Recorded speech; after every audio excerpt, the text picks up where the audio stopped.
কলিয়াবৰত বিজেপি মিত্ৰজোঁটৰ সংঘাত তুংগত। এইবাৰ বিজেপিক লাগিবই কলিয়াবৰ সমষ্টি। অগপৰ দুৰ্গ হ'লেও এইবাৰ মনাত নাই বিজেপি নেতাকৰ্মীয়ে। কলিয়াবৰত অগপ বিজেপিৰ কোনো পধ্যে নহ'ব মিত্ৰতা। এইবাৰ কলিয়াবৰৰ হাতী যাব কাজিৰঙালৈ। 2024 চনৰ নিৰ্বাচনত বিজেপিৰ বিষয়ববীয়া তথা কৰ্মকৰ্তা আৰু কলিয়াবৰ ৰাইজে লৈছে সংকল্প। হাতীৰ চিহ্নত নহয়, পদুমৰ চিহ্নত ভোটদানেৰে দিব অগপক প্ৰত্যুত্তৰ। মিত্ৰদল অগপক উফৰাই পদুম ফুলৰে জাতিষ্কাৰ হ'ব কলিয়াবৰৰ বাতাবৰণ। কলিয়াবৰৰ ৰাইজে নৰেন্দ্ৰ মোদীৰ সোৱাদ পোৱা নাই, অটল বিহাৰী বাজপেয়ীৰ সোৱাদ পোৱা নাই, কিন্তু সেই সোৱাদ এইবাৰ কলিয়াবৰবাসী ৰাইজে পাব। 33 বছৰীয়া অভিজ্ঞতাৰে পৰিপুষ্ট এজন বিজেপি কৰ্মীৰ মন্তব্য এয়া। কলিয়াবৰৰ সংগঠন আমি 1993 চনৰ পৰা, মই বিশেষকৈ 1993 চনৰ পৰা আমি সংগঠন কৰি আছোঁ বিজেপি দলৰ। এতিয়া বয়সে হৈ গ'লগৈ, কিন্তু এতিয়া ৰাইজৰ মাজত সোমালে কয় যে কেতিয়া হ'ব আমাৰ কলিয়াবৰত কেতিয়াকৈ টিকেট পাব বিজেপিৰ।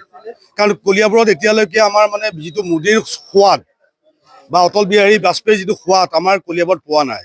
গতিকে সংগঠন কৰিবলৈ গ'লেই বিচাৰে যে কেতিয়া হ'ব, কেতিয়া হ'ব, এনেই কৰি আছো এইবিলাক নে কি? আমি কৈছোঁ নহয়, হ'ব, হয়তো এইবাৰ আমি বিচাৰিম, হয়তো কলিয়াবৰত এবাৰ আমাক টিকেট দিব আৰু গতিকে বিজেপি এবাৰ কলিয়াবৰত খেলিব। এইটো আমি একদম ধৰা বন্ধা হৈ গৈছে।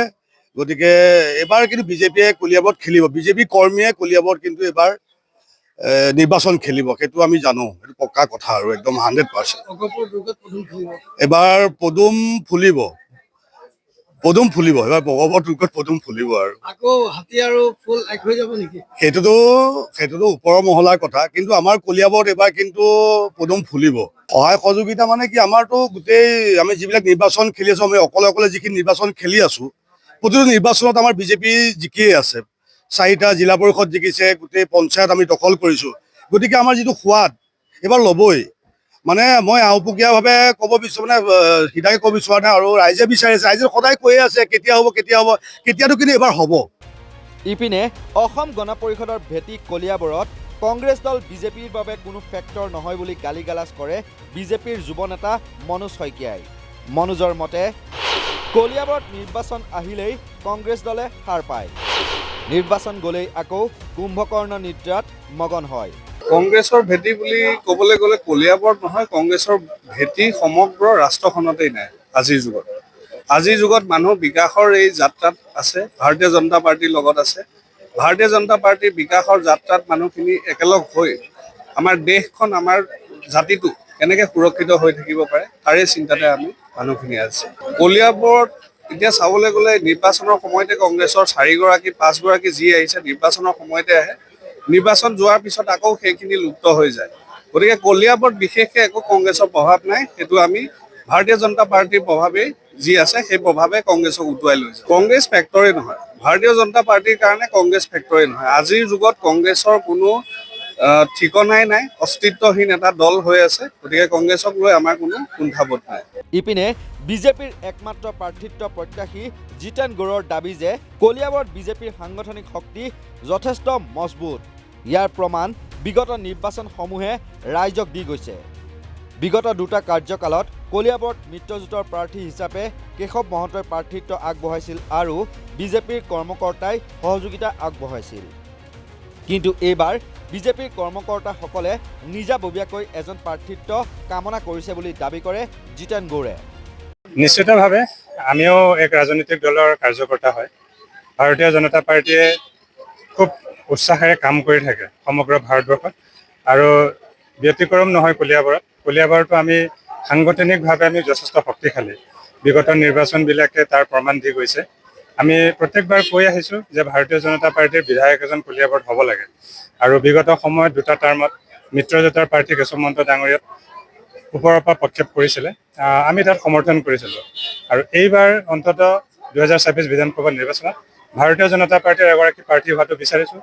আমি কাৰ্যকৰ্তা হিচাপে বিচাৰিছোঁ, আৰু লগতে আমি সাংগঠনৰ কাম কৰি থকা দেখা পাইছোঁ যে ফিল্ডত যেতিয়া আমি ঘূৰি থাকোঁ তেতিয়া ৰাইজেও বিচাৰে যে বিজেপিৰ এগৰাকী প্ৰাৰ্থী হোৱাটো।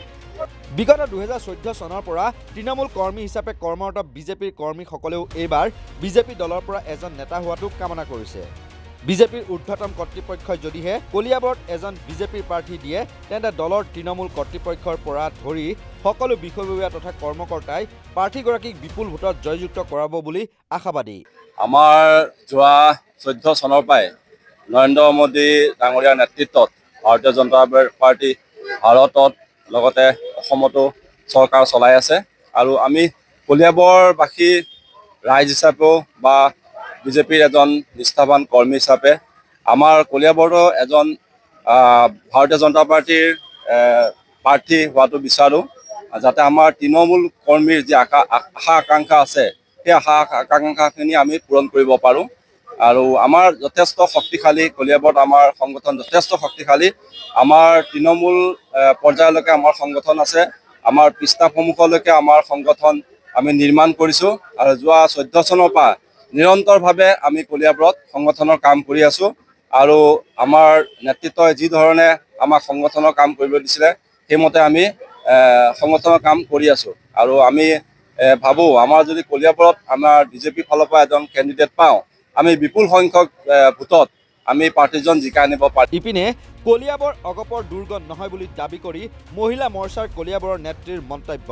কেশৱ মহন্ত কলিয়াবৰৰ বিধায়ক হৈ থকাৰ বাবে ৰাইজে কলিয়াবৰ অগপৰ দুৰ্গ বুলি ভুলকৈ ভাবি আছে। কলিয়াবৰৰ বিজেপিৰ কাৰ্যকৰ্তাই ঘৰে ঘৰে বুথে বুথে বাগিচাই বাগিচাই প্ৰতিদিনেই ঘূৰিছে আৰু দলৰ ভেটি মজবুত কৰিছে বুলি দাবী নেত্ৰীগৰাকীৰ। অকল ভাৰতীয় জনতা পাৰ্টিৰ কাৰ্যকৰ্তাই নহয়, সমগ্ৰ কলিয়াবাসী ভোটাৰে বিচাৰিছে এইবাৰ ভাৰতীয় জনতা পাৰ্টিৰ এগৰাকী প্ৰতিনিধি। আৰু আপোনালোকে কৈছে যে অগপৰ দুৰ্গ, আচলতে দুৰ্গ বুলি ক'ব নোৱাৰি। আমাৰ যিহেতু তেখেত আছিলে মিত্ৰজোঁটৰ আমাৰ বিধায়ক মন্ত্ৰী, গতিকে ভাৰতীয় জনতা পাৰ্টিৰ পক্ষত যেতিয়াই নেকি কলিয়াবৰবাসীয়ে ভোট দিবলৈ সুযোগ পাইছিলে আপোনালোকে দেখা পাইছিলে তেখেতসকলে ভাৰতীয় জনতা পাৰ্টিক 1 নম্বৰত ৰাখিছিলে। আৰু এইবাৰ আমি 2026 চনৰ যি সমাগত বিধানসভা নিৰ্বাচন, আমাৰ কলিয়াবৰ বিধানসভা সমষ্টিত 245টা বুথ আছে। প্ৰত্যেক বুথতে আমাৰ ভাৰতীয় জনতা পাৰ্টিৰ কাৰ্যকৰ্তা সক্ৰিয়ভাৱে কাম কৰি আছে। প্ৰতিটো বুথে বুথে গৈছে, ঘৰে ঘৰে গৈছে, গাঁৱে গাঁৱে গৈছে, বাগিচাই বাগিচাই গৈছে আৰু এনেকুৱা সংগঠন শক্তিশালী কৰিছে যে ভাৰতীয় জনতা পাৰ্টিৰ মানে পদুম ফুলৰ ছবিত যদি প্ৰাৰ্থী দিয়া হয়, যিকোনো যাকেই প্ৰতিনিধিত্ব কৰিবলৈ সুযোগ নিদিয়ক কিয় বিপুল ভোটত জয়ী হ'ব। নহয়, আশা কৰিছোঁ আমাৰ ঊৰ্ধ্বতম নেতৃত্বয়ো এই বিষয়ে চিন্তা কৰিব, কাৰণ ভাৰতীয় জনতা পাৰ্টিয়ে নিৰ্বাচন হাৰিবৰ কাৰণে নেখেলে আৰু নিৰ্বাচন জয়ী হ'বৰ কাৰণেই খেলে। আৰু যিহেতু নেকি ইয়াৰ বাতাবৰণ এটা বেলেগ হৈ আছে, গতিকে ঊৰ্ধ্বতম নেতৃবৰ্গও যে এটা বিশেষ চিন্তা কৰিব বুলি আমি আশাবাদী। নহয়, 2018 চনৰ যিটো পঞ্চায়ত নিৰ্বাচন হৈছিলে, পঞ্চায়ত নিৰ্বাচনৰ আপোনালোকে ফলাফল দেখা পাইছিলে, কাৰ পক্ষত ৰাইজে ভোটদান কৰিছিলে। তেতিয়াও কিন্তু সেই শক্তিশালী বিধায়ক মন্ত্ৰীয়ে আছিলে, তাৰ পাছতো কিন্তু ভাৰতীয় জনতা পাৰ্টিৰ পক্ষতে কিন্তু ৰাইজে ৰায়দান দিছিলে। গতিকে আমি আশা কৰিছোঁ আৰু আমি ৰাইজৰ মনৰ কথা বুজিবলৈও চেষ্টা কৰিছোঁ বা আমি গম পাইছোঁ যে ৰাইজ ভাৰতীয় জনতা পাৰ্টিৰ পক্ষত আছে। নৰেন্দ্ৰ মোদী ডাঙৰীয়াৰ নেতৃত্বত আৰু হিমন্ত বিশ্ব শৰ্মা ডাঙৰীয়াৰ নেতৃত্বত যেনেকৈ সম উন্নয়ন সম বিকাশ হৈ আছে, কলিয়াবৰতো বিচাৰিছে ভাৰতীয় জনতা পাৰ্টিৰ এগৰাকী প্ৰতিনিধিৰ জৰিয়তে সম উন্নয়ন আৰু সম বিকাশ হওক। বিজেপিৰ ঊৰ্ধ্বতম কৰ্তৃপক্ষই কলিয়াবৰত এজন প্ৰাৰ্থী প্ৰদান কৰিব বুলি আশাবাদী বিজেপিৰ নেতাকৰ্মীসকল। ইপিনে 2006 চনৰ পৰা একেৰাহে বিধায়ক হৈ শেহতীয়াকৈ 2টা কাৰ্যকালৰ বাবে মন্ত্ৰিত্বৰ পদ লাভ কৰা কেশৱ মহন্তক বিজেপিয়ে খেলাৰ সুযোগ নিদি বিজেপিৰ কৰ্মীক দিয়ে নে নাই সেয়া সময়ত হ'ব লক্ষণীয়। কিন্তু বিজেপিৰ নেতাকৰ্মীসকলো আকুৰগোজ স্থিতিত। কলিয়াবৰত লাগিবই বিজেপিৰ এগৰাকী প্ৰাৰ্থী। কলিয়াবৰৰ পৰা ৰিদীপ শৰ্মাৰ প্ৰতিবেদন, নৰ্থ ইষ্ট নাও।